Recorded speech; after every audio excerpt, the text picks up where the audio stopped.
провежда за първи път в Гранд Хотел София, казва се Grand Wedding Show и е изцяло в европейски стил, представени с различни фирми, които имат различни услуги в сватбения бранш. И днес през деня младоженците имат възможността да дойдат да видят и да се докоснат всички услуги, които всъщност ги интересуват, защото пряко тези хора утре могат да работят на техните сватби. Подбрали сме най-добрите услуги възможни на пазара. Всичко е много качествено и много на добро ниво.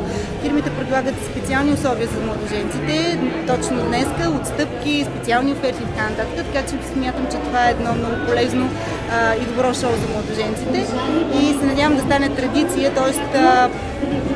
със сигурност това шоу ще се провежда периодично и ще бъде в услуга на всички бъдещи младоженци и техните семейства.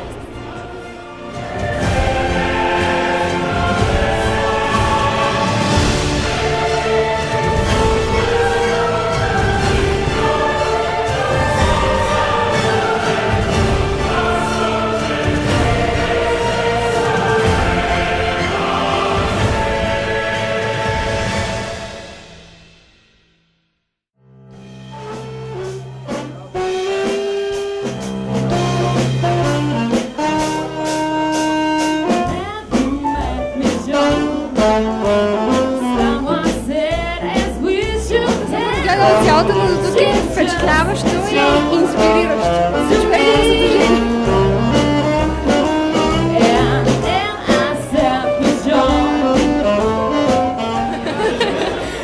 Много е хубаво, че има такова изложение, защото за едни бъдещи младоженци е много трудно цялата подготовка по сватбата и всички тези размотавания по фирми и агенция. Тук всичко като е на едно е страхотно.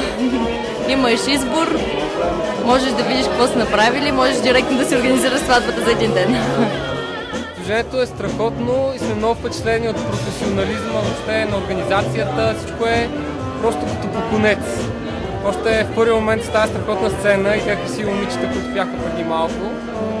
С това въобще цялата програма, изложителите, вниманието, което усещаме върху себе си е страхотно. Още с първата крачка, с влизането, сбирките са много.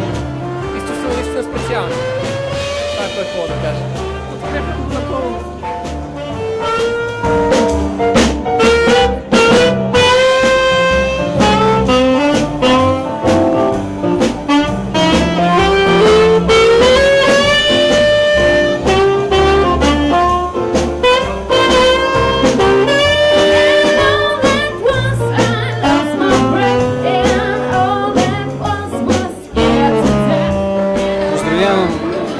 Организаторите, агенция Приказен ден, за събитието. Какво е важно да се знае? Първо събитие има производители, от друга страна има младоженци, срещата се състоя. Така че им пожелавам и бъдеще да организират и това нещо се струва.